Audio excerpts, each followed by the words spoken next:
Communications. Before I begin the program, I would like to invite Mr. Atul Bhala, Area Manager East, ITC Hotels, to kindly come and give the welcome address. Atul, may I have your presence, please?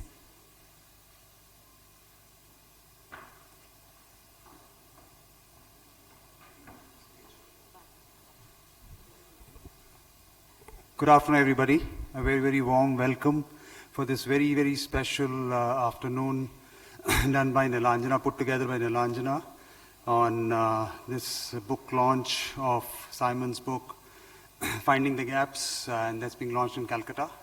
It's truly an inspirational book for all management professionals.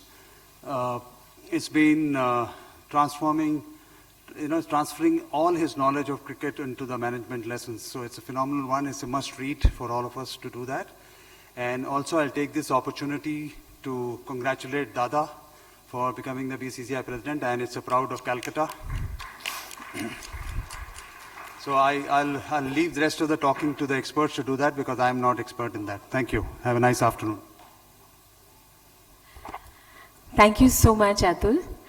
May I now request Mr. Andrew Ford, Consul General for Australia, to kindly come and say a few words. Mr. Andrew Ford.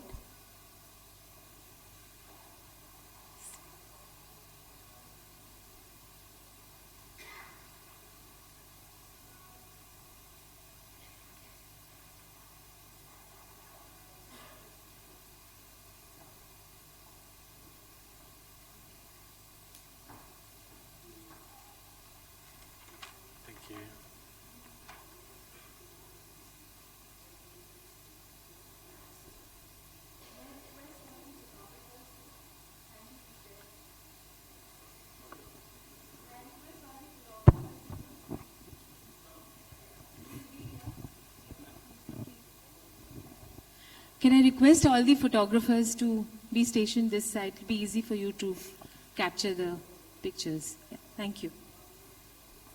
Well, thank you very much for the invitation today. I'm very delighted to be launching or helping launch a book today that combines two of my passions, sport and leadership. And it's even better to be doing this in India, which is, of course, the world's most passionate cricket country. And particularly in Kolkata, the home of Eden Gardens, where Australia has only had a consulate since April this year. And also in the presence of cricketing great and famous Bengali Sourav Ganguly. And I want to congratulate you, sir, on your recent appointment as President of the Board of Control for Cricket in India. And of course, our author, Simon Taufel. As someone who has mostly watched cricket in Australia at the beautiful Melbourne Cricket Ground, I rarely got the chance to see Simon Taufel in action in tests, since he was often on international duty overseas. But his record as 5 times ICC Umpire of the Year speaks for itself. He's a man who has risen to the top of his field in a game where his every decision receives intense scrutiny. And he knows what it takes to succeed at the highest level under pressure. I've had the opportunity to read the introduction to Simon's book, and it's made me very keen to read the whole book. The book applies his learnings on the cricket field to the rest of life.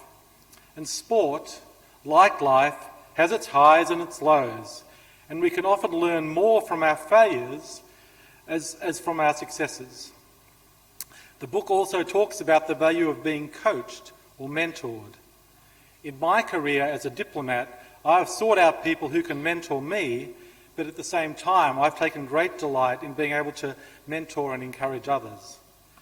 Simon says that we're crying out for our leaders to do the right thing, to make the hard decisions, and to serve with humility, respect, and compassion. And this strongly resonates with me as the sort of leader I strive to be and the sort of leader I want to work for. The book also seeks to inspire its readers to reach their potential and try something new.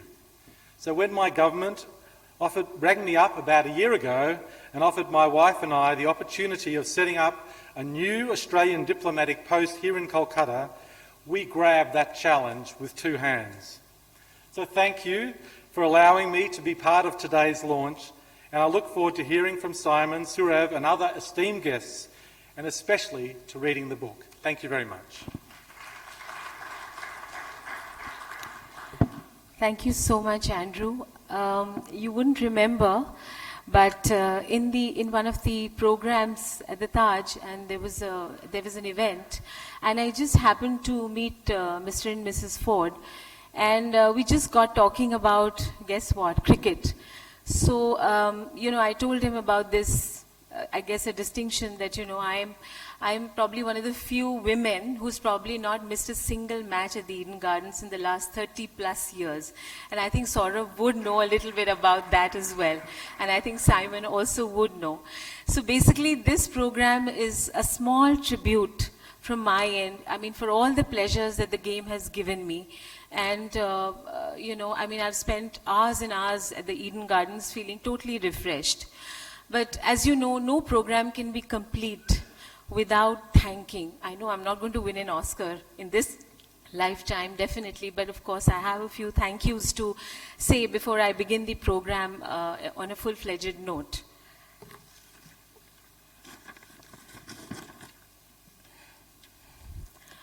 So for any idea or thought to crystallize into reality, one needs a solid base and support of like-minded people and friends to thank for. Atul Bhalla, thank you very much for providing me with the platform and their invaluable support. ITC Hotels has become one of the best hotels in Calcutta, all over the world, in India as well. We all know what the brand ITC stands for, and who better to take it forward than the dynamic, innovative Mr. Bhalla, who is the Area Manager East of ITC Hotels. Now, I would also like to thank, when I decided to launch this book, Finding the Gaps, I needed a face who could be befitting in stature, achievement, and somebody who would be absolutely worth it. Who better than Sourav Ganguly? When passion and profession become synonymous with oneself, the result is a Sourav Ganguly. Equipped with immense knowledge, charismatic, thorough to the core, in whatever task he undertakes. Sourav, we are so proud of you. We know you are here to make the difference, and I'm sure BCCI will be truly indebted by your contribution. Thank you so very much for taking out your precious time to attend this program. And with Sourav, it's not a professional relationship, it's more a family. Sourav, Donna, Sana, his parents, they are all family. And he and Donna have always found time to attend our programs at home. So really, thank you so much, Sourav. As we say, life is all about teamwork and camaraderie. I know that if I had to do this program, one person who had to be a part of it, and that was Boria Mazumdar. His amazing perception of the game and other genres of sports is no mystery. It is a sheer delight to hear him speak as he picks out stories, anecdotes, and incidents, data from his magical memory bank. In fact, he is the perfect inspiration for all those youngsters who want to pursue sports management in future. Thank you, Boria, for keeping your word. Thank you so much. And now for the man of the moment. What can I say about Simon Taufel?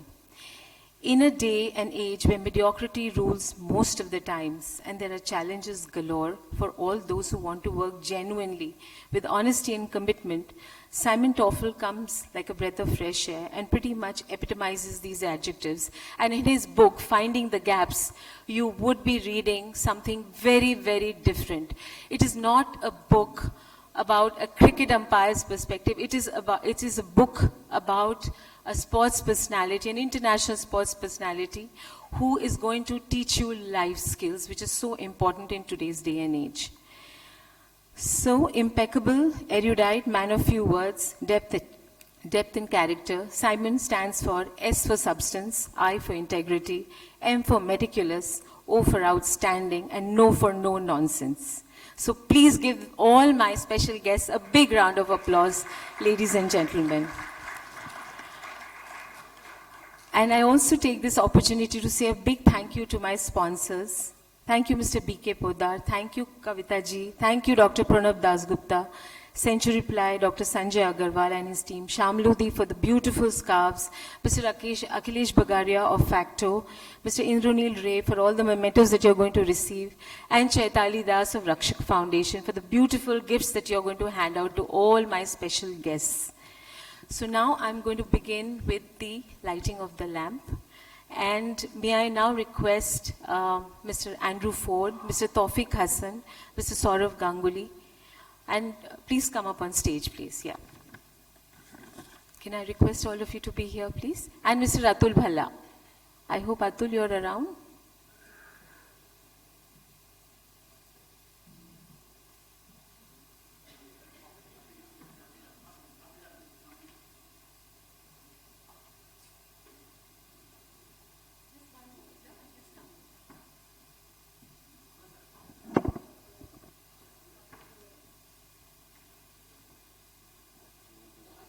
I think I better be standing here.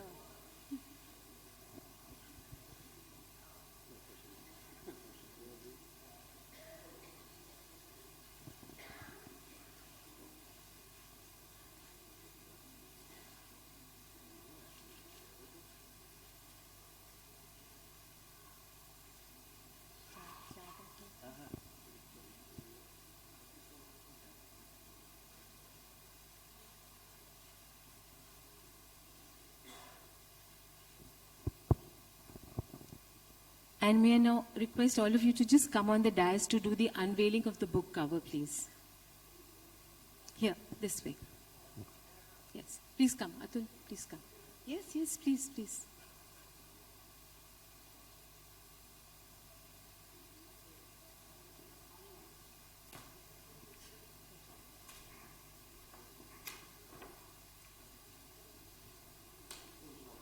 Yeah.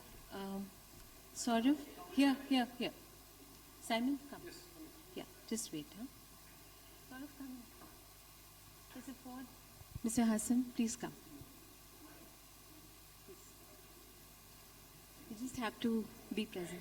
Huh? Yeah, I think... That's upside down. Oh, it's upside down. Upside down. You would have known that this time, would you? Okay, it's okay. There we go. Very neat look. Yeah, that's okay. So we'd like all of you to now take the book. Just yeah. So I think we're done.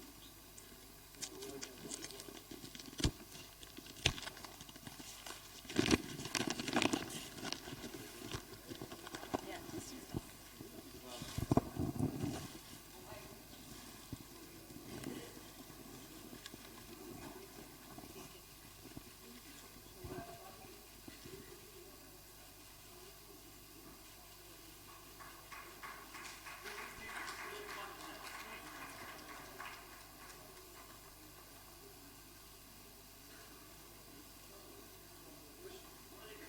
Done? I'll request all of you to please be seated in the audience. Thank you. Sir, in the audience. In the audience. Yes, in the audience. Actually, Sourav can be here. Okay, there. Now I'm going to start the felicitations. Is Mr. B.K. Poddar here? Okay. Andrew, you'll just have to come once again on stage, please. Andrew, please come.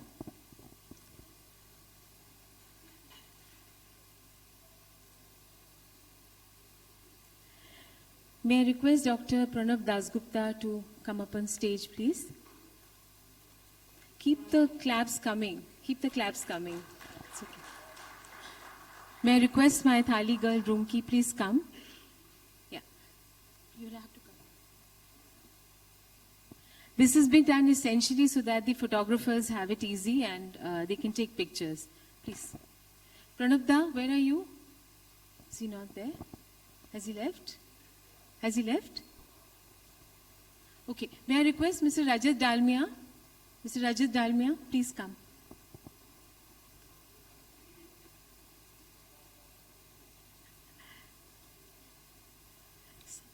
Some mementos. He's coming, he's coming.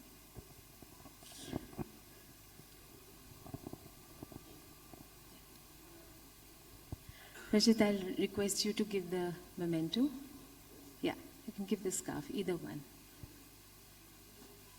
One of them, yeah. Thank you, Rajat. Thank you so much. Thank you. May I request? Yeah, thank you, thank you. Thank you, Rajat. Okay. Okay, so you can give it to her. Yeah, sorry. Just take it. Thank you, thank you. very much. Thank you. Please be seated. Yeah. May I now request Sourav to come up on stage, please? You can just jump. Big round of applause for all my distinguished guests. They're so important. May I request Shamludi to please come up on stage? Shamludi represents She, an organization we are all very familiar with. She is called the Katha Queen, the Katha Revivalist, exhibited all over the world. She's an amazing woman, a total inspiration.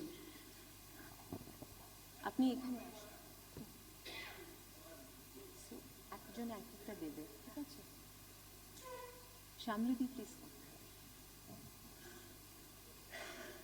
Maharaj.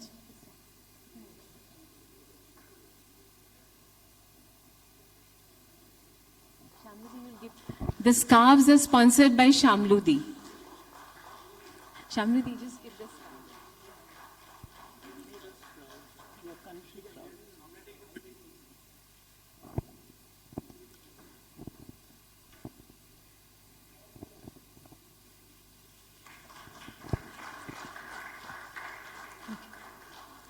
Thank you, Shamludi.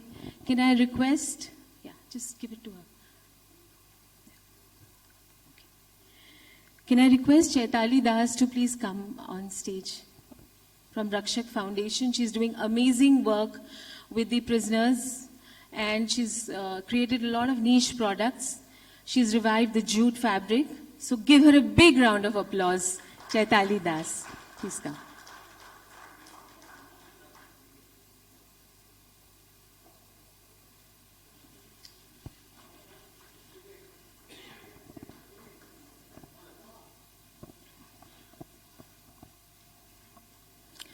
Thank you, Chaitali. Can I invite Mr. Indranil Dey of Irony also to please come up on stage for the beautiful mementos that he has given?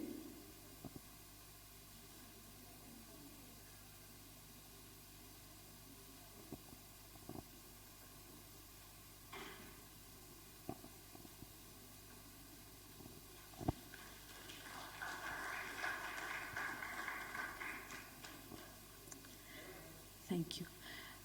On behalf of Miraki, may I invite Mr. Krishan to also come on stage and hand over a memento to Mr. Sourav Ganguly?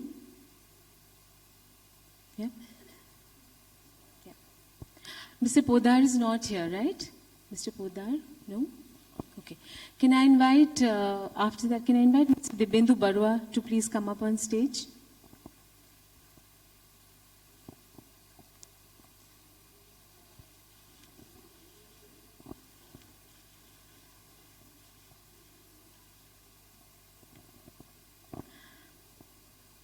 Dibendu? Yeah, just one, that plant.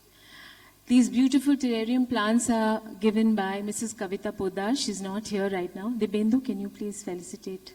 Yeah. The plant, yeah.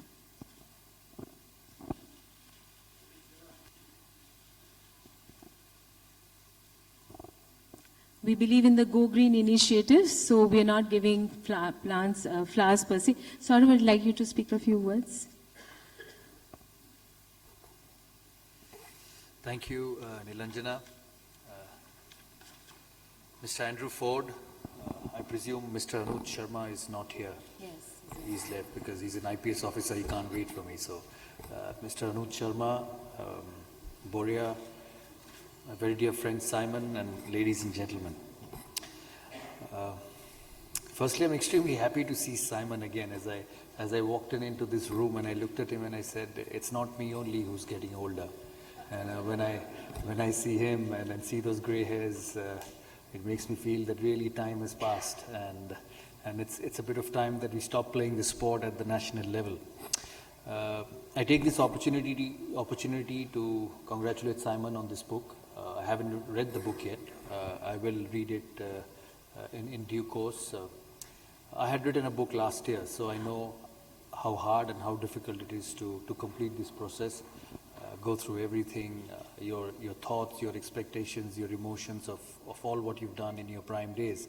And then to pen it down in a book and make it ready for all of you is not just hard work, but it's an emotional journey as well. So to all of you who are here and to all the people who will at some stage get hold of this book and go through it, your involvement, your reading, your giving time to this book is a respect to what Simon has done over a long period of time. And when I say a respect to what he's done over a long period of time, and I mean it, because in the peak of my playing career, I've seen him very, very closely. In an era where technology was just starting to come in an era where television was so critical, in an era where people still filled up the ground for test matches, he just stood out. And I think he had enormous pressure on him to be a standout umpire in those days, because he came from a country which had probably the best cricket team I've seen in the last 35 years.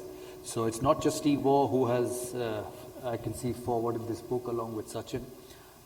He represented a generation of cricketers in that part of the world who were just exceptional, and Steve Waugh was one of them. So he had to set up his standards very high, because cricket was not only played in a tough way in that part of the world, cricket was played in a way where the rest of the world had to stand up and say, if I had to compete and beat Australia, I'll have to be right up there. And I was captain most of the generation, most of that period when Simon was involved in umpiring. I remember some great matches when he was at the non-striker end, umpiring India beating England in Durban in the World Cup important game. Yuvraj Singh 6 sixes when India went on to win the T20 World Cup. A number of test matches when he stood at the other end. I was lucky that number of times I nicked, and because he was a dear friend, he did not recognize those outside edges. But I must say, Simon, you had a fantastic career, and I've seen that closely. And I don't go by television and don't go by newspaper reports. In an era where umpires were judged on the number of mistakes they made, I must say Simon was exceptional. At the end of the day, they are human. At the end of the day, they get fraction of a second to decide whether the ball hit the bat, or it was missing the leg stump, or it was LBW, or whether the fielder in the first slip or second slip actually took it one bounce or caught it properly. He really made mistakes. Every good thing comes to an end. It has happened to the best cricketers in the world, some of the names you see on his book. It has happened to one of the best umpires of my generation, which was Simon Taufel.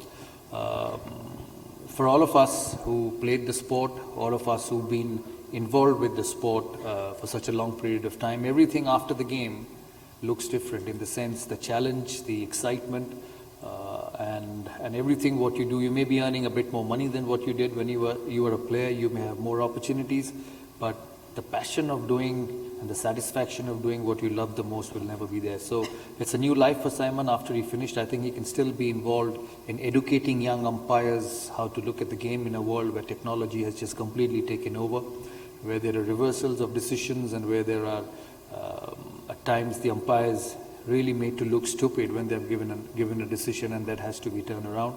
But I must say, Simon, that your entire generation of players and umpires in that era respected you, and that's what remains at the end of the career. That's what will always remain with you. And for me, what will remain from you was I remember speaking to ICC, as you said, the most disciplined captain of that era was Sourav Ganguly. So thank you so much for that, Simon. And I hope we hadn't given you. See, everybody takes seriously what I say. So I hope we hadn't given you too much trouble, because the appeals and the turndowns must have been enormous. But I thoroughly enjoyed being at the other end when you had your fantastic career.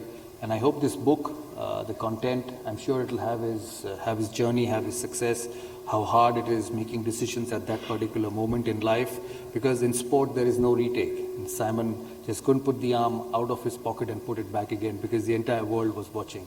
So hopefully for all of you who will be reading it, and for the readers, it'll be a lesson in the future, and the ICC and the cricket world will be blessed with fantastic umpire like Simon. So great work, mate, and good to see you again. Thank you. Sourav, I'll request you to be seated here. Yes, thank you. May I now request Mrs. Anupama Sharma to please come up on stage and accept our mementos on behalf of Mr. Anuj Sharma. Anuj has been very busy today. He had committed, but unfortunately because of the Chhat Puja, he could not make it. So may I now request Mr. Dilip Mehta to come up on stage and felicitate. And felicitate Anupama, and on behalf of Anuj, please come. Yeah, be careful. Come here.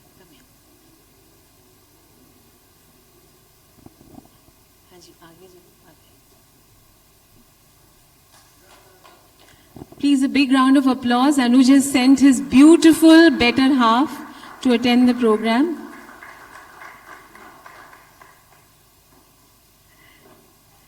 Thank you, Anupama, and please stay on for the program. Yeah.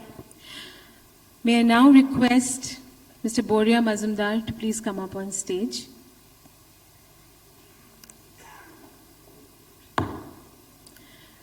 May I request Joita Sen of Senko to come and felicitate Boria.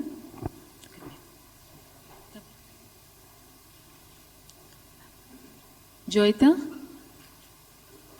Yeah. Come from this side. Yeah. Stand on this side. Can we have the tray, please? Felicitation.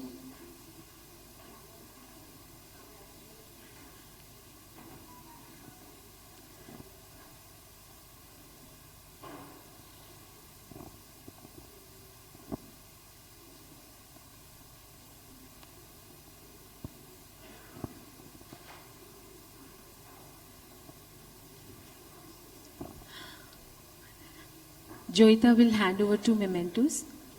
Yeah. You can give the photograph and Shamlu the scarf. Yeah. What is Bush? Come. And may I also... Thank you, Joita. Thank you so much. May I also request Mr. Akhilesh Bagaria of Facto to come up on stage, please.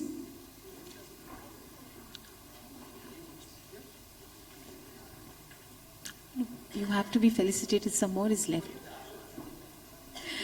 So Mr. Bagaria is from Facto, he's the co-founder. It's a mobile application that uses genetic technology to create scientific and personalized diet and workout plans to help you achieve your goals 30% faster. Where's Mr. Akhilesh Bagaria?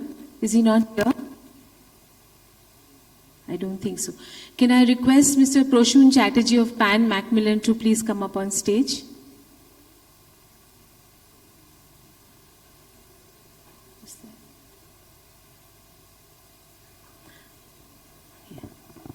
Mr. Chatterjee, please. Come this side.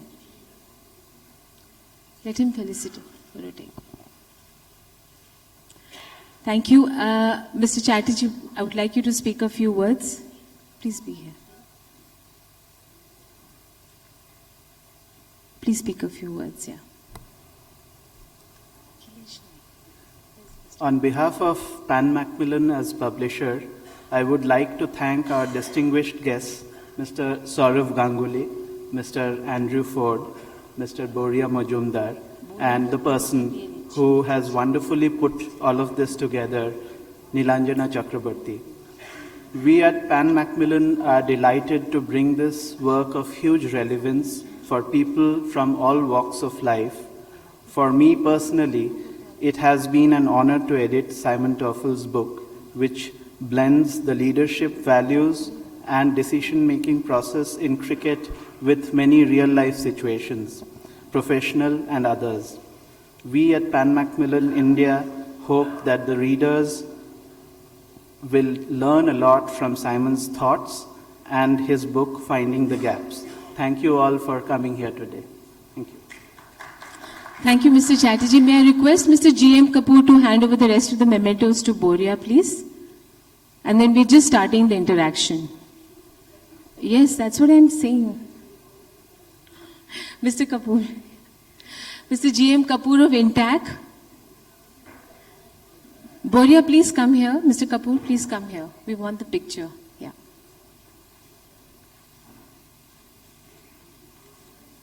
Thank you, Mr. Kapoor. May I now request Mr. Simon Taufel to please come up on stage.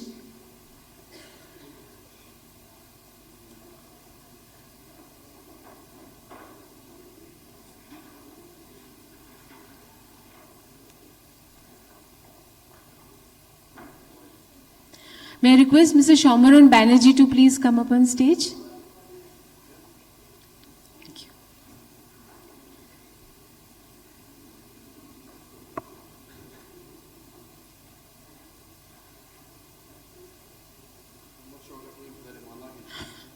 Doesn't matter. You'll have to. You're felicitated. That's Shaumaran Da for you. Please, a big round of applause.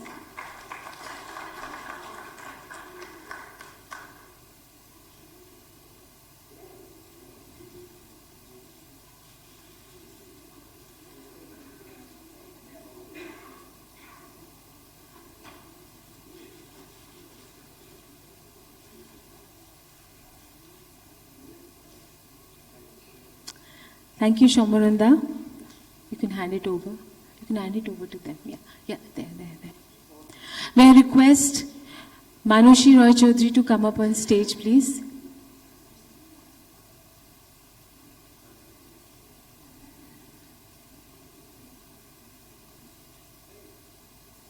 To hand over the next memento to Mr. Taufel.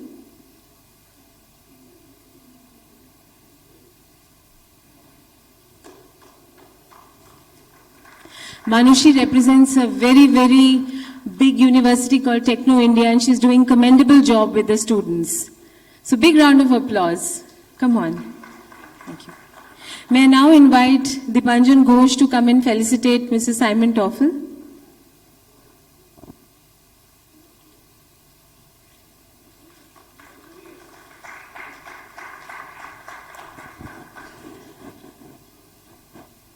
May I now request Mr. Tawfiq Hassan, the Bangladesh High Commissioner, to please come and give the memento. Thank you.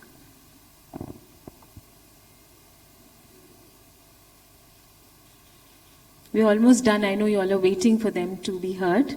Just 2 minutes. Mr. Hassan.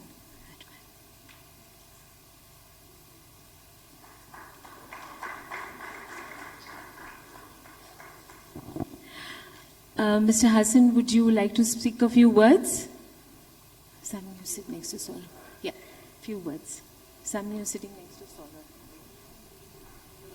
Distinguished guests, ladies and gentlemen, good afternoon.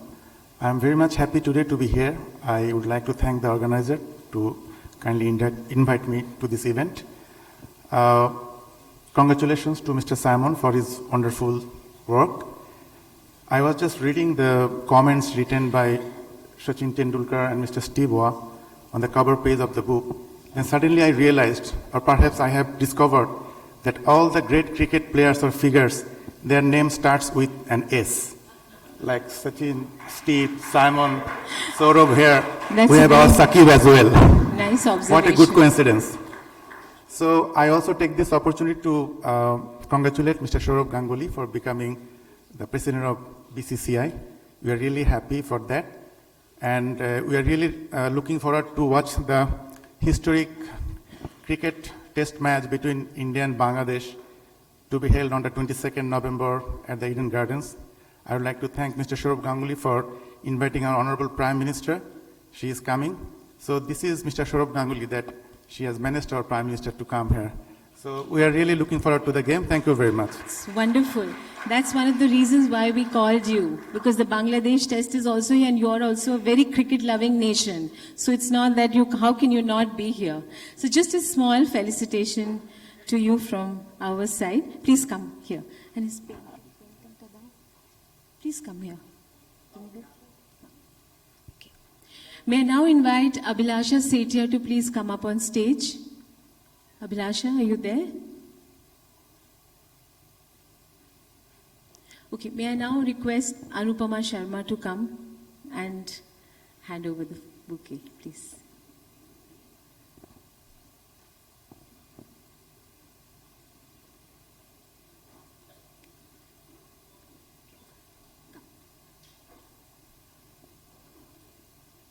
And this painting.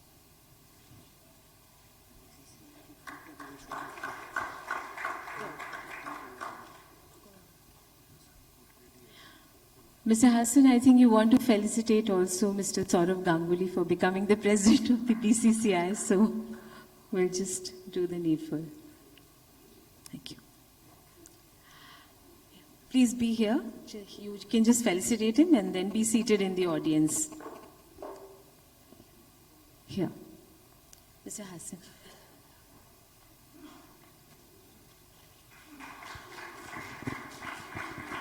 It's a very important picture because we are going to have the Bangladesh series now, so it becomes even more important. Thank you so much, Mr. Hassan.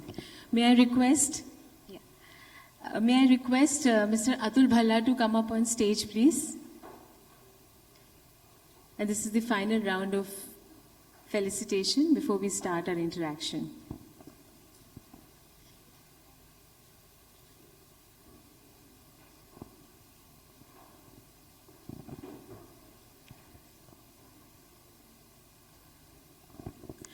May I request Mr. Dilip Mehta to come up on stage and felicitate Mr. Atul Bhalla, please?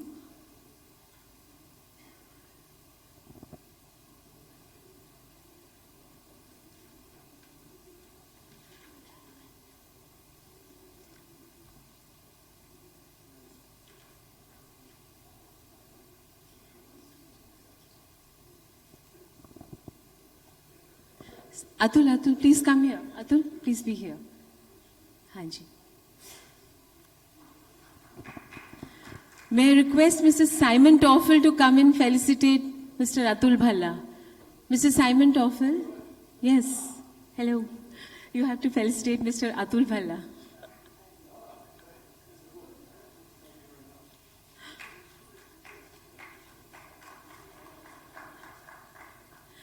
May I request Mr. Sourav Ganguly also to give the next memento?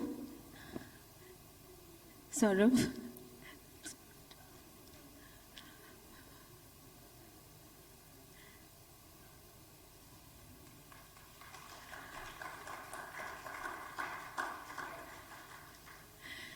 Boria, you know you have to do the honors.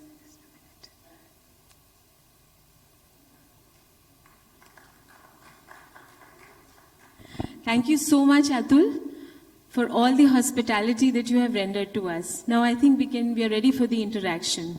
Or am I missing out something?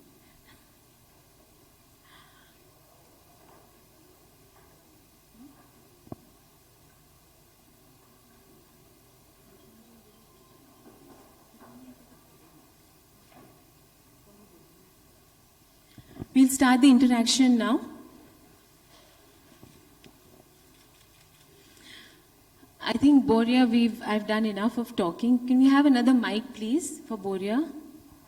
And one more mic. Where are the mics? Yeah.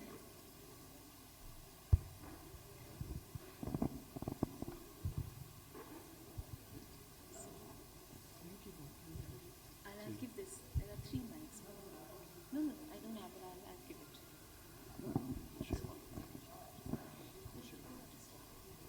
Can we have all the mics here, please? Thank you.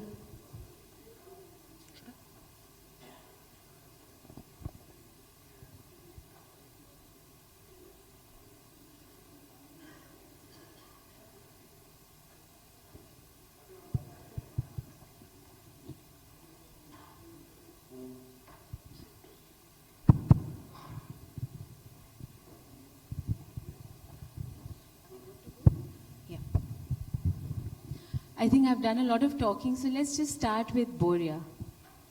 Okay. Good evening. You know, it's Simon's evening with Sourav there, you talk less. Just to set it out, if you read the book I have from cover to cover, you know, it starts with an extremely poignant, pertinent human sensation that each of us have thought at some point in our lives, and the sensation is death. Simon Taufel was going to umpire an international cricket match in Pakistan in 2009. He says he had a designated seat in the bus, which would be at the front. That particular day, he decides to go and sit at the back. And he goes on to describe what exactly transpired.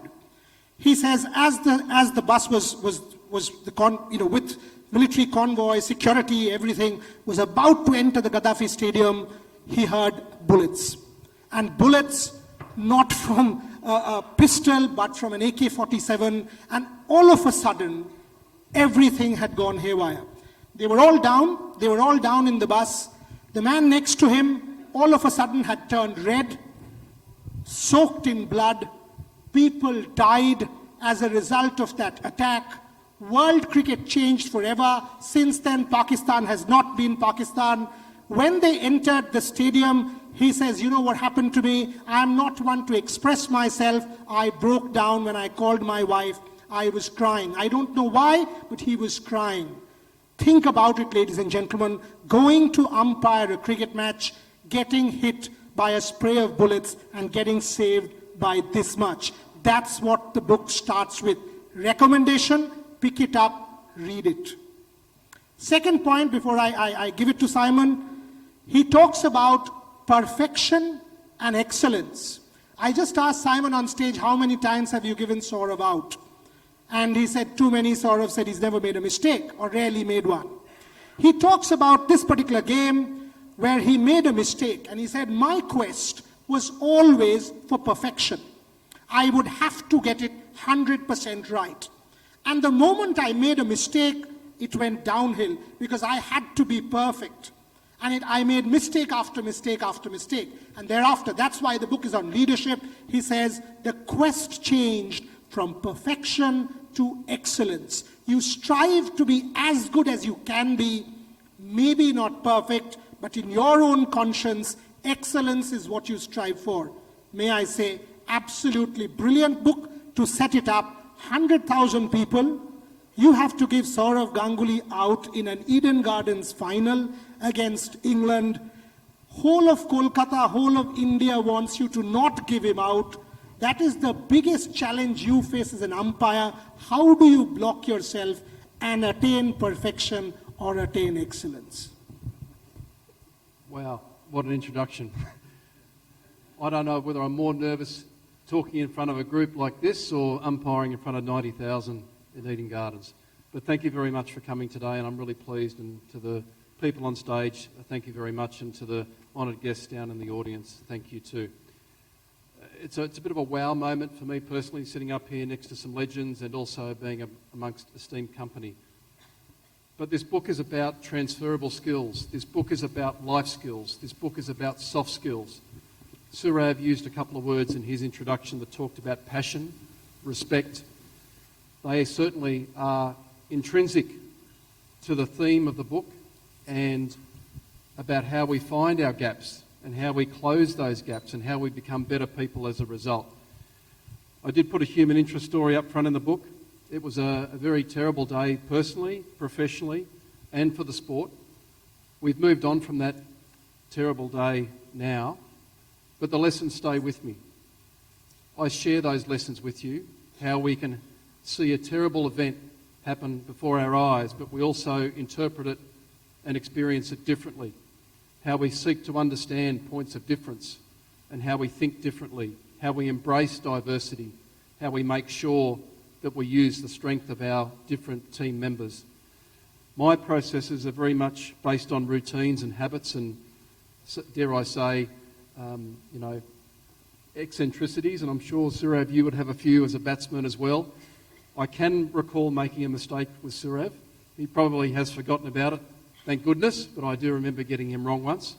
But I also remember him getting it right in Calcutta. I did actually give you out LBW one day in a test match here Sourav, but I think it was missing leg and missing off, so thankfully it was hitting middle, but I'm not sure you saw that way at the time.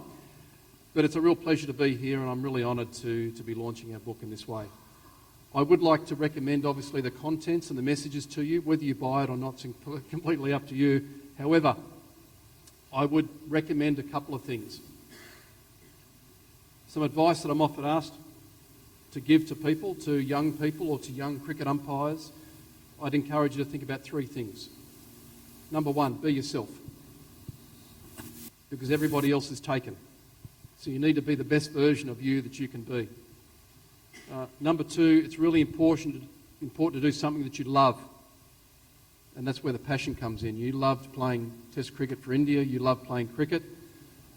I loved officiating at the highest level and the challenges that it brought. And it's really important that you do what you love and love what you do. And three really is always try to find a way. Never be satisfied with mediocrity or second best. Always strive to go that extra mile or to find that gap, that one thing that's holding you back from being the best person you could be, being the best father, being the best leader, being the best cricket captain or the best player, or in my field, being the best umpire you can be. If you do those things really well and you focus on the process, the outcome will tend to take care of itself. If I can just take it from there and ask Sourav a question. He said, be yourself, be passionate, and do the best you can. I mean, there is no debate that you are literally worshipped as God in this part of the world. Day in, day out, people say you are great. In such a situation, how do you keep your head? To be human, to be mortal, to be as polite and as dignified and as gracious. How do you achieve that when everybody around you try to come and tell you, oh, you know what, you're great? And where is the passion then? Everything's been achieved. Captain of India. Have you seen the number of selfies he gives? And ladies and gentlemen, I have to butt in and say, taking it from Boria, I mean, the kind of patience that this man has, it's just admirable. Where he is today, because of this patience and such a calm attitude he has in his house, he is not the Sourav Ganguly. He is just Sourav, the father, the son, and the husband. And so you know there are 3 women in the house. So you have to be patient. There's no choice. You're the only man in the house, so you better be patient. But let him answer the question based on Simon's book. The 3 things that he said. Actually, how do you then push yourself to be as passionate when you've achieved everything in the world? I mean, can you tell us that leadership lesson, what Simon just spoke about? I think for me, the most important part of my life was playing the sport. You know, when as a young boy, my father took me to the ground with my brother. I was 13. I just wanted to play. You know, life was different then from a young boy these days, where there is so many things to deal with. At that age of mine, in that generation, you either played or you studied. So my father took me there. I played the game. I never thought I would play for the state or the country or captain. I just enjoyed playing. Then I kept playing and things started falling in place. I started liking that game. I started, feeling good at the end of the day after performances. So my interest, my love continued, and then things fell into place. You can say probably I was destined to, maybe I was slightly luckier than the other or a bit more ability than the other. That served as a motivation. And then I went on to become the captain of the country, which I think was a huge honor. People talk about me being president of the board at the moment, but nothing could match that high and that honor of leading your country out in the world stage. It was a drive which came from within that, and I'm that sort of a person. If you give me a responsibility, I'll make sure it's the best. If you leave me alone, I might fall off to sleep. So I've got 2 distinct characters. It's either this way or that way, nothing in between.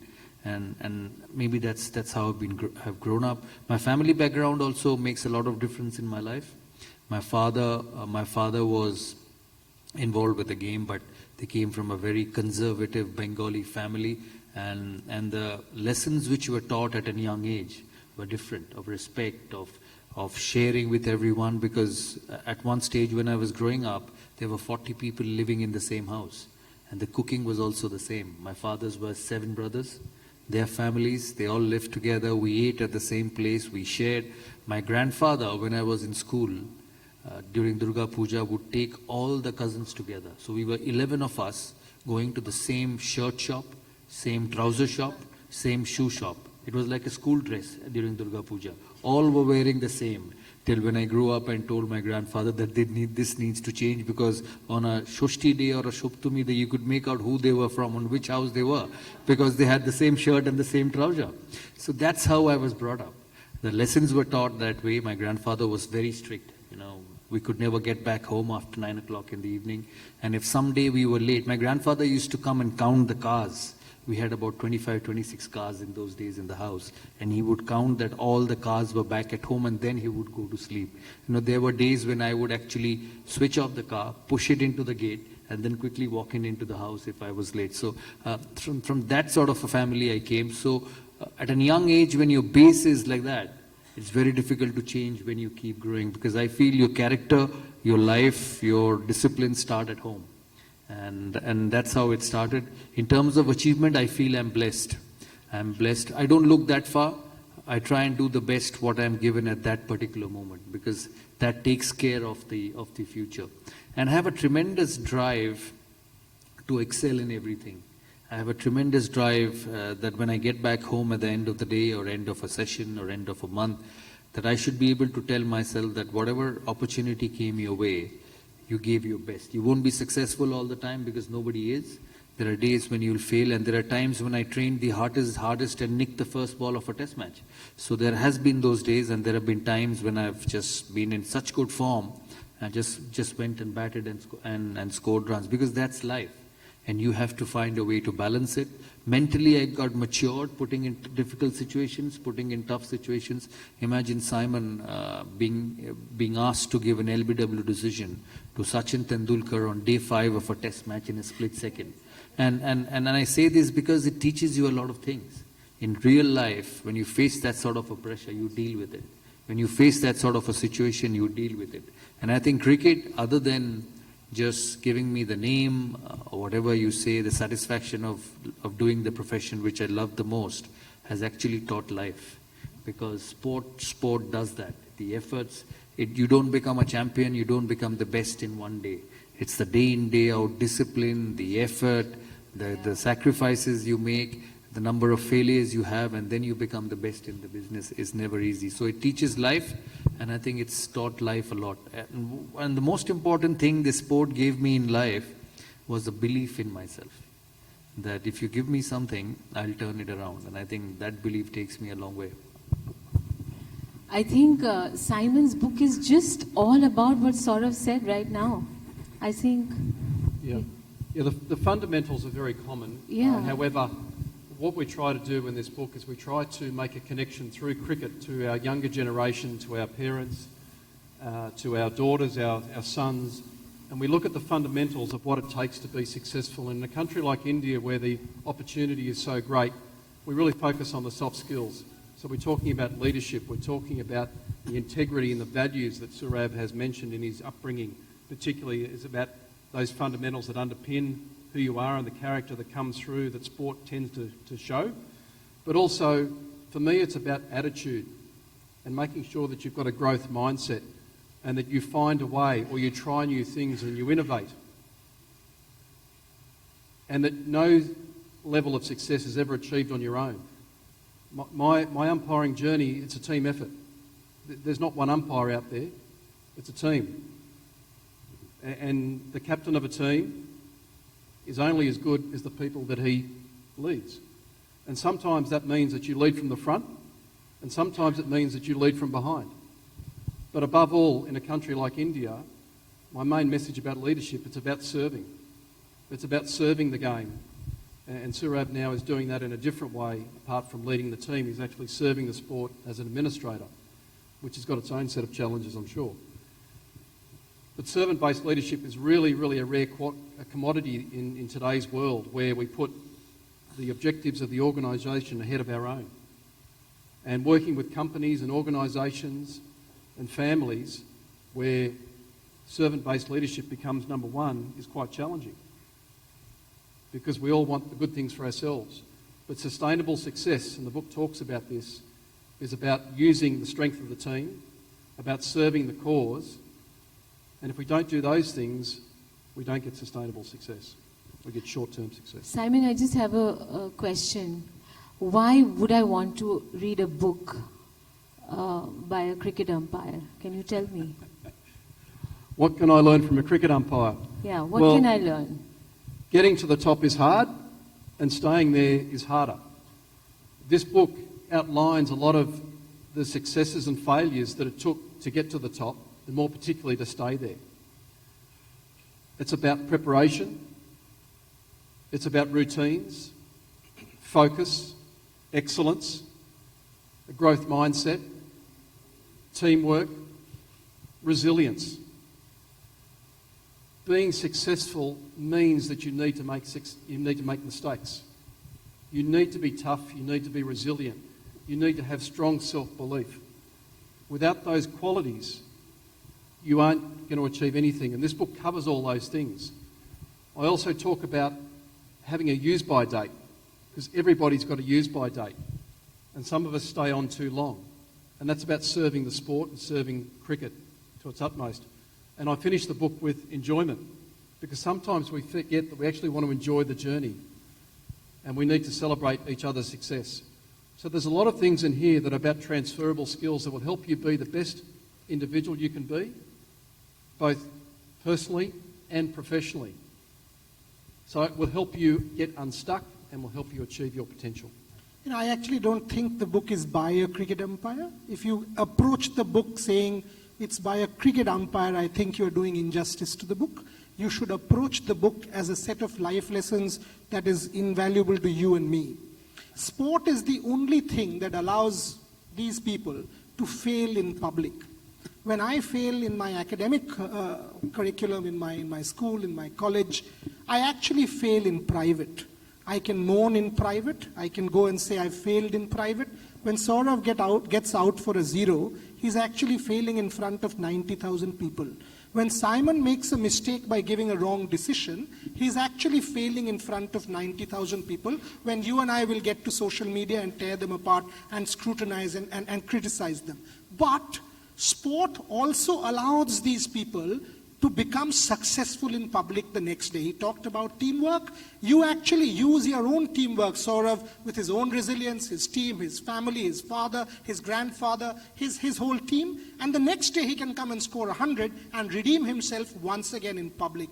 That, I think, is the distinguishing feature of sport. My takeaway from this book, it is about life lessons. It is about understanding who you are and how best you can be who you are. For me, it is not a book by a cricket umpire. That's my singular takeaway from Finding the Gaps. Question, Simon Taufel. You know, and this is a news junkie question being in the media. You've talked about innovation, you've talked about all of that. Sourav Ganguly all of a sudden decides to host a day-night test match in Calcutta.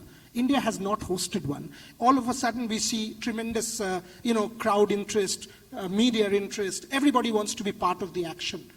You've not done that in this part of the world. You're exposed to that challenge. Twilight, pink ball, no practice facilities, no preparedness. How do you do that? Is it more difficult compared to umpiring a red ball test match? How do you approach such a situation?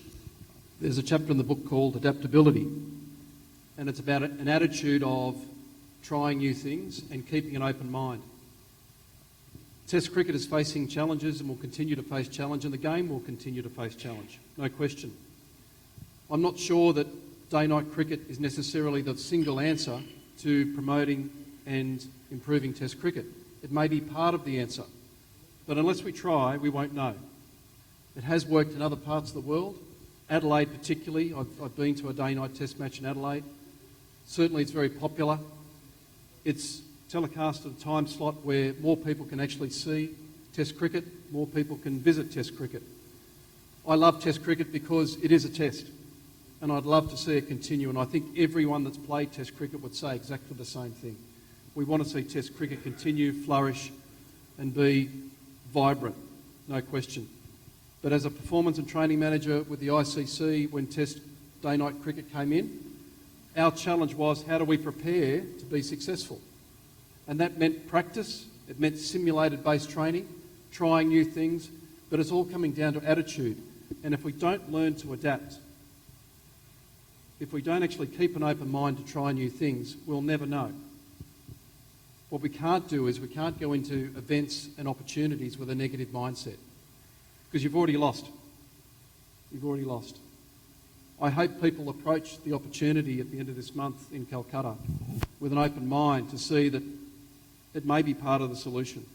But we won't know until we try. But preparation's key. I think it's a fantastic solution. I am actually in it with Sourav in this, what he's done. I think I can speak on behalf of every Calcuttan, I think every there'll Indian be fan. more people. There'll be much more people Let me just, with your permission, Nilanjana, just ask this of Sourav, continuing this. I think it is part of the solution. I think he's done a fantastic step by doing what he's doing. Sourav, how is it? And again, this boils down to leadership. For the longest time, the Indian team resisted this. We have seen them resist it last year when they went to Adelaide. They refused that test match. What does it take for a BCCI president to convince an Indian cricket captain to agree to it within taking charge of 2 days? Honestly, I don't know what was the reason they did not accept it and they did not want to play. But as I said, and I've said that in public, I met Virat on the 25th, met him for an hour, and my first question was that we need to have day-night test cricket. And the answer in 3 seconds was, yes, let's go ahead and do it. So I really don't know what's happened in the past, what was the reason, who was involved in the decision, but I found him absolutely acceptable to play day-night test matches. And he realizes, I think, that empty stands in test matches is not the right way forward. When India went to Australia, I remember, and Simon was an important part of world cricket those days. An Adelaide test match, an MCG test match. My 100th test match was a Boxing Day test in MCG.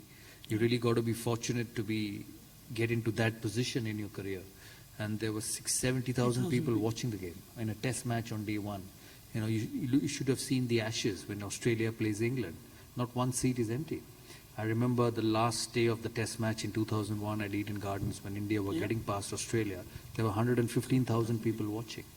So, we've been in those situations where test match has brought in people, and now people's life has changed, the society has changed. You cannot leave offices, you cannot leave work every time to turn up and watch a cricket game, and you have to make adaptability, as Simon said, is most important.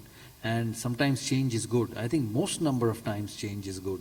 Lot of times we hold on to what we believe, thinking that's the best, but sometimes when you're forced to do a change and come out of your comfort zone, you actually find out it's better than what you actually think. So I think that's what the mindset is.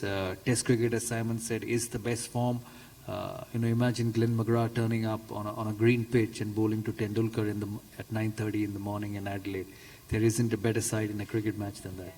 And at 1:30 at Eden Gardens. Yeah, absolutely. So it's unbelievable. And some of the players I have played in that generation, every team had champions. You went to Australia, it was Waugh, McGrath, Vaughan. You went to South Africa, and I was pretty disappointed to see the South African team of this generation. The bowling attack was Pollock, Donald, Antony, Callis. They just came at you one after the other. You look at Pakistan, Wasim, Waqar, Shoaib, Afridi, Shakleen. There was no respite. And I remember in Melbourne, we played McGrath, we played Lee, and Steve was said my first change bowler was Brett Lee. He was bowling at 90 miles an hour. After McGrath, after Gillespie, it was Brett Lee. And when you felt you've seen the ball through, it's just starting to get old. You had Shane Warne bowling in the rough for the whole day. So that was Test cricket all about. There were slips, there was silly point. You had to have a technique to do it, and it has to be the best form of sport. And I think pink ball in some way will bring it. I think Test cricket needs to be marketed a lot more than what we do in the world at the moment. I could not believe that Australia were hosting India in an Adelaide Test match, and the big bash was going in another part of the country at that time. It's just poor organization. So I know T20 cricket brings back people. You see the IPL, every seat, every stand is full, every game. But I think proper management of Test cricket will bring Test cricket back to the ground, and hopefully it's a start for India. It's the place to play the game in the world, with the fans, with the attention, with the love of the people. And I think with this concept, Test cricket will be back on its feet. I have a question, Sourav. Simon's spoken about mistakes, So, what's your take? Because, you've reached a place, I think you've reached your peak. But I'm sure, we all make mistakes as we go along in our journey of life. So what do you have to say? We will all make mistakes. No human being is perfect. The best make the lesser mistakes than the others, but they still do make mistakes. And that's the way life is. You should not worry about making mistakes. I think in anything you do in life, you should think about how much correct you can do and how much change you can make, because mistakes will happen. That's how the world is created. I think except the Almighty, nobody is 100% perfect, and you have to live with that. As a batsman, Sourav can make a mistake and actually leave the field. I make a mistake, I've got to keep standing there. And I've got to focus on the next ball and somehow get the next decision right. So it's a very interesting process that we go through, but I think making mistakes is fundamental to performance improvement, as we said. But it's all about what we do next, not what we did last. And that's where that mental toughness comes in, particularly around Test cricket, is that you make a mistake on the first ball of the game or the first over in the match, and you've got 5 days to go. 5 days to go. Imagine that. And that's where that mental toughness, resilience, self-belief, confidence really kick in. And that's why it's really important that we develop those skills in our youth, our sports people, and in our leaders, that it's okay to make a mistake, but it's what you do next that really counts. I think really, from I'm not a cricketer, but I know one thing, there are 3 of them sitting here, and they've all achieved, the best in their careers, and I'm sure they've made mistakes. And both of them, at least we know the mistakes that they've made because it's very public. But we so much to learn from life, from them, that you make mistakes, but you again be successful like them, right? Absolutely, everyone makes mistakes. And I think, there is a chapter about a C for culture. So, Boria, your take, Simon, your take, yes. And C for culture. Before that, just a few words. He says, one of my worst test matches, if not the worst match, was in June 2004, Trent Bridge, with England playing New Zealand. Error count went up to 6 by the time the match finished on the 4th day, but the damage began at the end of the first day. And he goes on to say what he just said, mistake after mistake after mistake, completely muddled the mindset, and thereafter was born. Go on. Thanks for reminding me. People love talking about my mistakes. No, but thereafter the quest for excellence and the quest for perfection. And actually that subtle differentiation between perfection and excellence, can you talk to us? Because each of us, we get deflated if we actually sort of strive for that perfection in anything. In a piece that we write, in a book that we write, in umpiring, in administration, as a player, as a business person, as a diplomat, in any quest for that perfection, and if we fail, we're like, the life is over. It's actually not, is what you say, both of you. Giving up is easy, isn't it? Giving up is easy. It's the soft way out. It's the easy road. Bouncing back, picking yourself up from your lowest point. And I'm sure you've been dropped as a cricketer, Sourav, and having your worst match. Once you realise that you can't go any lower, that's actually a good thing, because you really find out what you're made of when that happens. And after that test match, and I talk about it in the book, I basically walked away from that game with a choice. The choice was to give up and say test cricket or elite umpiring is not for me, or I'm going to learn, I've paid the price, I'm going to learn and actually come back stronger and harder. And would you believe 3 or 4 months later, after that lowest point in my umpiring career, I get named ICC Umpire of the Year for the first time. If you told me that afternoon, I would not have believed you. But you just don't know how good you can be until you try. And that's probably what I learned out of that experience. Absolutely, in sport as well. As a batsman, as a bowler, as I said, you've got to keep trying till you become the best. And I firmly believed in one thing, that if you try, it'll happen. You'll make mistakes, the mistakes will help you to become better. But at the end of the day, there is a light at the end of the tunnel. If you don't try, you won't get anywhere. And if you don't change, you will not improve. So that's the way I look at life. Take the Greg Chappell case. Maybe you have not even made a mistake and life conspires against you. How do you come back from that kind of a situation? What he just said, mental toughness. You are in a situation, you've captained India with distinction, taken the team to the final. Suddenly you're nowhere. You've scored the highest amount of runs. Both of us tallied that in the last 10 years when you got dropped. More than Tendulkar, more than anybody in the contemporary cricketing world. And suddenly you're told you're not good enough to be part of the national team. How do you counter that? I was fortunate that I got dropped after 10 years because by then I had a huge amount of self-belief at that level that I will score runs. It's a lot tougher when a young boy comes in and you get left after 5 months or 6 months and you don't know where the light of the tunnel is. So when I went back home or back to Calcutta and was left out, not once did I believe that I will not get an opportunity. And not for once did I believe that if I get an opportunity, I won't score runs. I remember when I was picked for South Africa, one of my dear friends came and said, "Why South Africa?" Because they had the best fast bowling attack in the world and you were making a comeback. Play in India, get some runs and get the confidence back and then you can tour. I said, if I have to get back in that squad and if the captain has to believe that when it's seaming, bouncing and it's tough, this fellow will stand up. That's the only way you'll play for long. You never become a good cricketer sitting in the dressing room.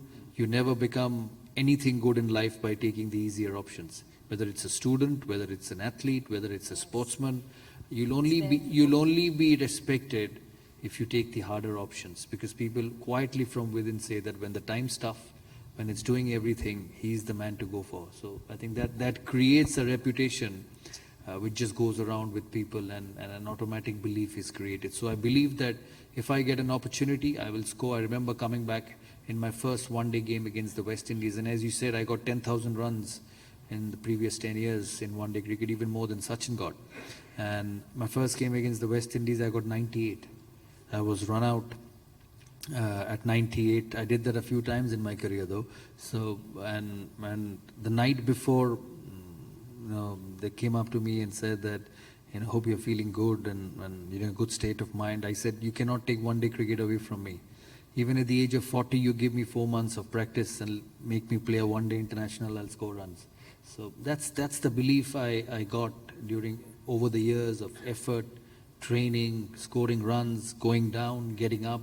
I knew that I will go down, but I also knew the way to go up. So that helped in my career. I think Sourav hasn't read the book, but believe me, ladies and gentlemen, when you read the book, because Boria is continuously pointing at the book, whatever Simon has written, I mean, unknowingly, Sourav is actually speaking. So I guess that's what champions are made of at the end of the day. Yeah? Two more questions before we open it up. Can we? We'll just have a short, and then we'll open it up. Just one for each of you.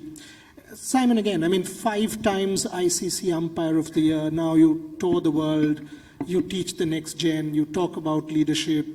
Again, I mean, what is there to innovate? What is it that, I mean, I'm told you've had a family bereavement. I'm told, I don't know if I can make it public, but he's just had a family bereavement.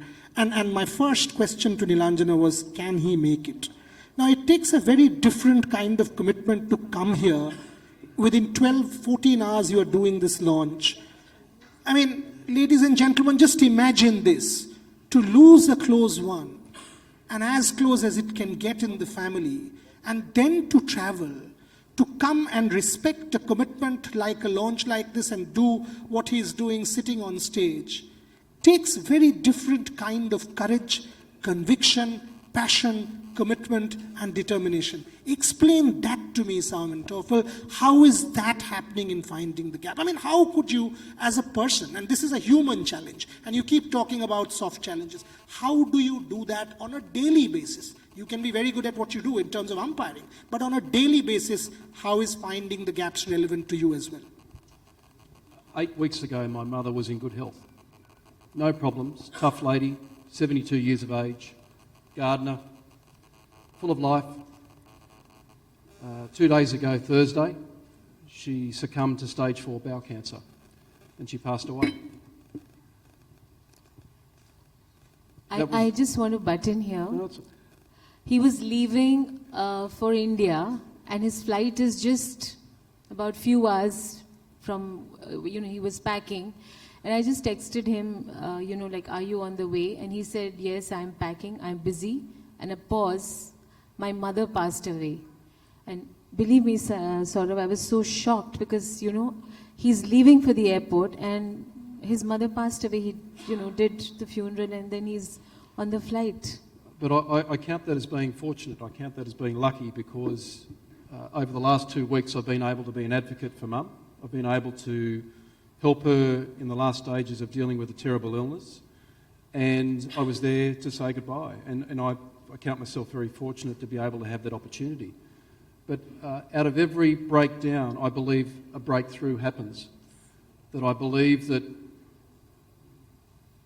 I was very conflicted as to whether I should tell Mum I'm going to still go to India and I'm still going to do this, because I didn't know how she responded, but deep down I actually did.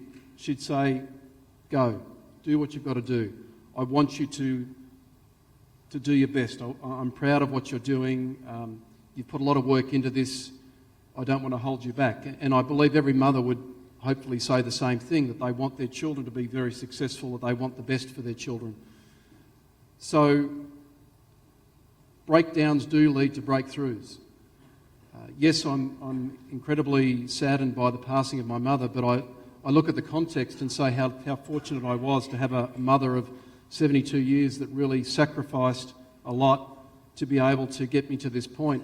And I want to continue to honour that legacy as much as I can and make my family proud of me, and to help the next generation in any way that I can, and to continue to serve cricket, the sport, but more particularly every person in this room and people beyond, to help them achieve their potential. Now, if that means that I get on a flight, well, I get on a flight. But I feel at the moment for my other family that's still back in Australia, still processing this and still going through that. And I'm lucky to have an A-team around me, and I think every person needs to have an A-team around them, whether that's a coach, a mentor, a family friend, lots of good neighbours. You need to have that, because success is never achieved on your own. You need to have good people around you. And I'm very fortunate that I've got good people around me. My final question to you, Sourav. I mean, this is incredible for me. I mean, we come from a tradition of family values, and to see this man do what he does on a daily basis, and to come out from Australia and do what he's doing in front of this audience takes immense courage. So respect. I would not have been able to. It's very different for us, but respect goes up. In your case, and again, he alludes to this in the book, all of the questions that I'm actually asking, ladies and gentlemen, are mentioned in the book. Sourav, in your case, you started out as, 1992 failure, then 96. All of a sudden, the expectations from you went up after those 200s. And then you've always played a game of catch up with expectations. When you get 200s, I say, Sourav, get me 3. Millions of Bengalis say, get me 3. As captain of India, you've beaten Australia, now make me the #1 team in the world. Get me the World Cup. Now as BCCI president, when you tweeted that photograph day before yesterday, that check-in counter had become an impromptu press conference at Bangalore airport. The security should have arrested you, because whole airport came to a standstill. How do you deal with that expectation on a daily basis? When you go to sleep, don't you feel scared? Don't you feel threatened? Every time you come out in the open, people ask for selfies, 1 million selfies at the end of the bloody month. How do you deal with that madness? And I just do what I'm told. As I said, when they ask for selfies, I stand and click it and go past it. Actually, what helps me is I'm a very, very patient person. And it's a characteristics which I have learned through in my playing career, in trying to adjust with everything and trying to make the best out of it. One thing also I've learned in life is to create my own expectations. My life is not ruled by somebody else's expectations. As a batsman, as a captain, I had my own ideas and I wanted to achieve it, which may be good to someone, may not be good to someone. I believed in not hurting anyone in this journey, emotional hurting, but then when you take decisions, somebody will not be happy, somebody will be happy, but that's life. When you're in a position where you have to take a call, you have to take a call. And you go by your instincts. The best thing someone told me is that when I became captain, is that doesn't matter what the world says. When you go to bed in the night and sleep on your pillow, you should be able to tell yourself that I did everything which was at the best interest of my team. And I think I kept it simple that way. Everyone will have different opinions. You put a bottle of water and ask 10 people, they'll give 10 different opinions on that. And you can't lead a life based on that. You respect everybody's opinion, but at the end of the day, you are put in that position to take a call for the country, and you have to do that. I think I think he pretty much epitomized everything, whatever we are here in the afternoon today to listen to, both of them.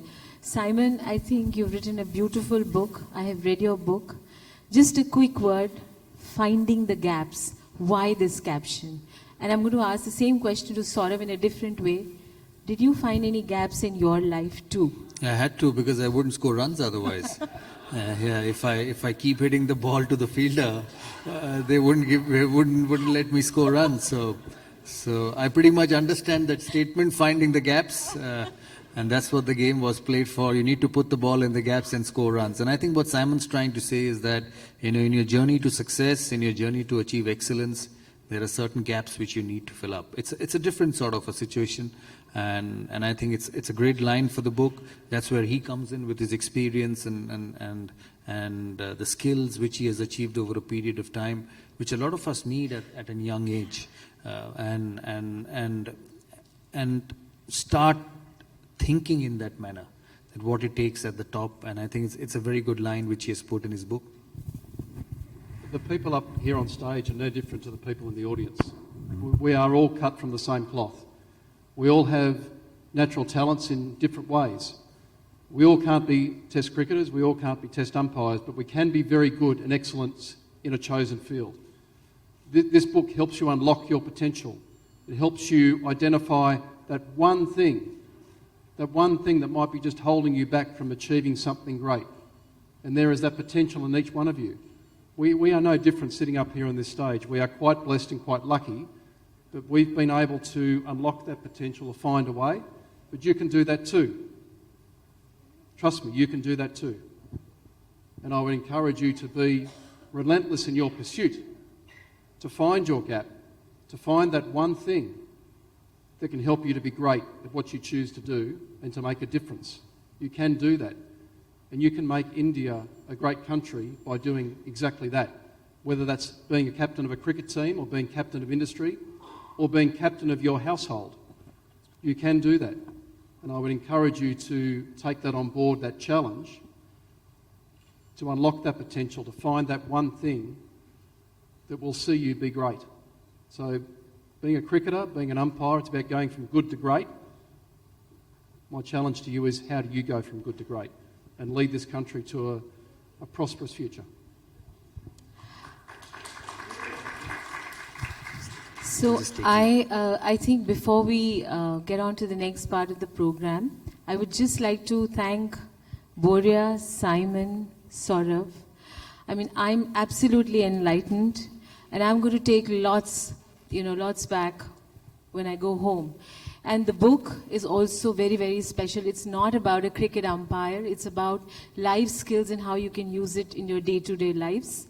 And before we open it up, I'd just like to thank a couple of people. Thank you so much, Dipanjan Ghosh. Thank you so much, Rumki Ganguly. Thank you so much, Obhijit Shrabuni. All my friends who actually helped me out in stitching up this event. Thank you so much, Atul Bhalla. And thank you to all the sponsors who've chipped in their whichever way best they thought it to be. So we'll now take few questions because we are just on time.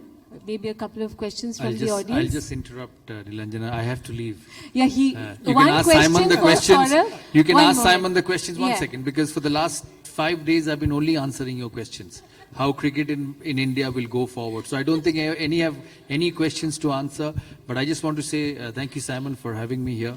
You've had an exemplary career, and hopefully this book will make a lot of difference to everyone's life. I expect you to be seated. I request you, hello, please sit down. Please sit down. For one day, sit down. You will get me tomorrow. But please be with Simon today. So please be here, and he's got questions to answer. I thank the Honourable Consul General for Australia. I must say the visas to go to Australia are the easiest in the world. You don't even have to go through. It's on email, and you get it as soon as you apply. So congratulations on that part. And once again, thank you for having. Please pardon me, Simon, because I have to go and attend a meeting. Thank you very much. Great to have you. And I have to get through the roads of Chhat Puja, so I have to take that another 10 minutes in.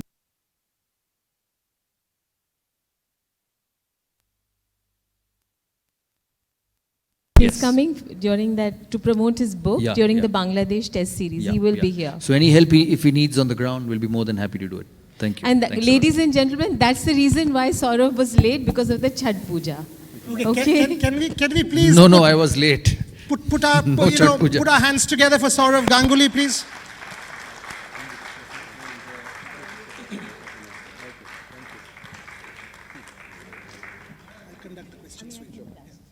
Okay, questions please for Simon Taufel. Raise your hands, quick questions. Yes, sir.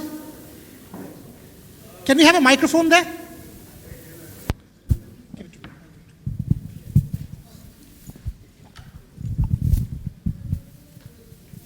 Thank you. You mentioned something about technology. Do you think technology will take the place of a field umpire in the years to come?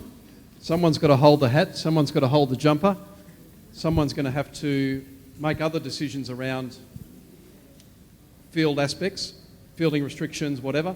I don't think the answer is yes. I think that there's a balance between technology, and I would like to think that technology is there to support the umpiring, not replace them. So, God forbid, I think that there's a bright future for umpires on the field of play. Thank you. More questions? Yes, ma'am. A microphone take to just pass kar deben please later. Thank you.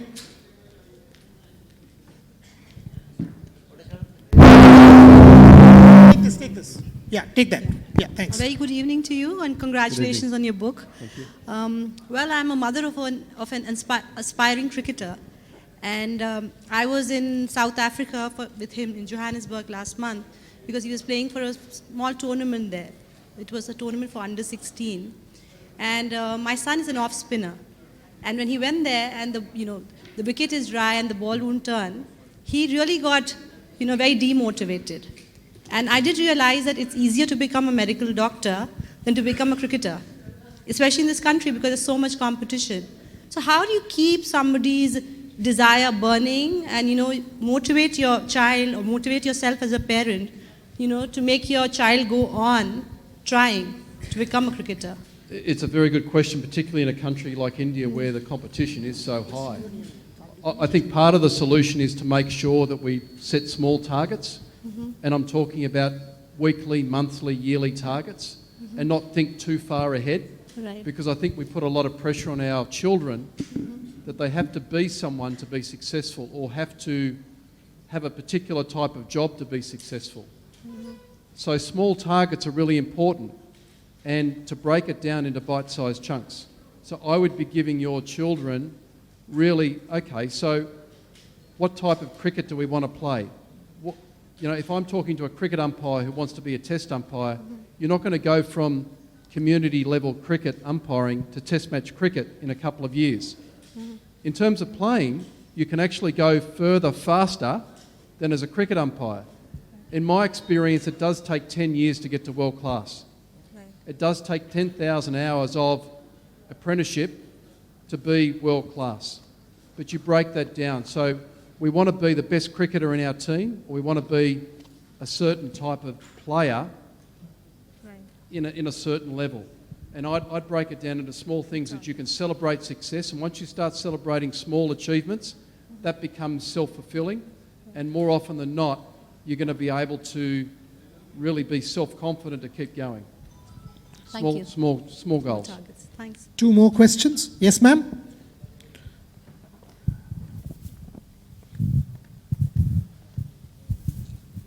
Yeah, hi sir, congratulations. And I must thank Nilanjana Di for gifting us this beautiful evening. Sir, I'm a doctor by profession. I'm Dolly Gupta. I have a question that when we want to do something new or different, or when we are very aggressive, we do face a lot of criticisms. So how to face this in our early struggling days, and what made you face this situation during your time, and what you tips or suggestion you'd like to share from your years of experience? It's a good question. Change is hard at the beginning, messy in the middle, and beautiful at the end. We need to be very patient with ourselves. And one thing that I learned from that hardest test match that I did was I spoke to myself in a way that was sort of beating myself up. And you think about this, when you make a mistake, you tend to be very self-critical. You tend to talk to yourself in a very harsh and critical way. But are you a mother? No, not yet. I hope one day you are. But if you imagine your child to be, and they're learning to ride their bike, and they fall off their bike, what do you think you might say to them? How would you encourage them? So, like this, no matter how strong or mentally stable or focused we are, these criticisms, they do shake our confidence at times. They do. But what I'm leading to is that you would talk to that child in a very supportive way, in an encouraging way, and in a very positive way. Right. And so when you're going through change and you get some minor setbacks, you need to talk to yourself in that same tone of voice, with that same type of language, and give yourself time to adjust and give yourself time to change. So if I change something in my game, I have to be patient enough to give it a chance to create that new habit. And that's really, really important. And I would encourage you to not be overly self-critical, and to be kind to yourself and talk to yourself in a way that you would want other people to talk to you, to encourage you to be positive and to re-motivate you. So nobody likes change. As human beings, we're all afraid of change. But change is necessary. Change is necessary. And a lot of change can be good, but we don't change for the sake of changing. We change because we want something better. And if we're happy with the same results, we won't change. But if we want a better result, we have to change. We've got to try something new. Okay, the last one, but before I ask get the last question for Simon, Nilanjana has sort of thanked almost everybody today. Can we please put our hands together for Nilanjana Chakraborty? Okay, the last question, please. Consul General, why don't you fire away the last one? You started it, you close it. Call the end of play today. Can we have the microphone, please? No pressure as one Australian to another. You can. I think I was saying in my talk that I really valued what you've focused on, this sort of the self-reflection, the humility, and things like that. So often, I guess we're looking for these qualities aren't always valued because we want people to be.